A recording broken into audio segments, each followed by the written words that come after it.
The Glasgow summit is demanding the whole world lift its 2030 climate targets before it's too late to stop runaway global warming. You boast of meeting and beating your 2030 goals, but it's easy to beat a terrible target set by Tony Abbott.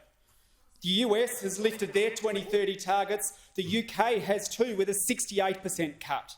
Prime Minister, why won't you meet and beat the US and UK targets and do Australia's fair share, with a 75% target as determined by Australia's Independent Climate Targets Panel?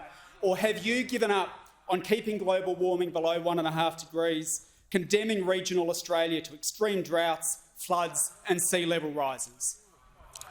The Prime Minister has the Mr. Speaker, I don't know why the member for Melbourne wants to talk down the great achievements of Australians in rural and regional areas that has seen Australia reduce its carbon emissions since 2005 by 20%, which is more than New Zealand, it's more than the United States, it's more than Canada, Mr. Speaker, it's more than many countries around the world, because when Australia reduces emissions and Australian farmers and those in rural and regional Australia do the heavy lifting, I think they should expect this place, Mr. Speaker, to respect them.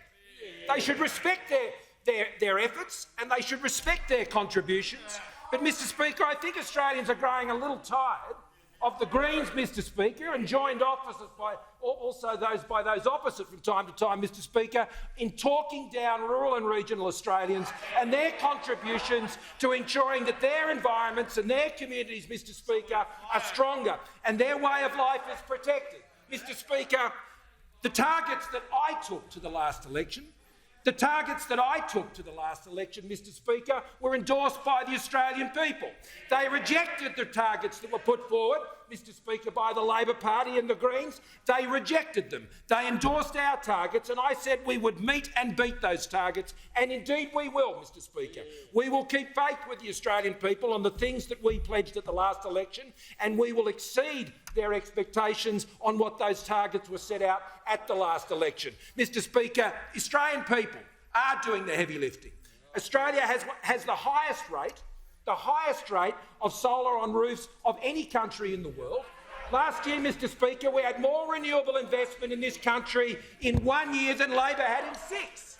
Mr. Speaker, our rate of growth of renewable investment is outstripping countries all around the world, and our lower emissions technology roadmap, Mr. Speaker, is ensuring that hydrogen and other important fuels and opportunities are being realised all around the country. The Leader of the Greens, Mr. Speaker, needs to understand it's performance that counts, not empty aspiration, Mr. Speaker. And what Australia can point to is a track record of delivering, Mr. Speaker, a 20% reduction in emissions at the same time as Australia's achieved a 40% increase in the size of our economy. I'd like to see another country match that, Mr. Speaker. The Leader of the Greens and the apologists with him in the Labor Party, Mr. Speaker, should stop running Australia down. We are carrying our weight, we are making our contribution, and we won't be told by people outside of this country how we should be meeting our targets.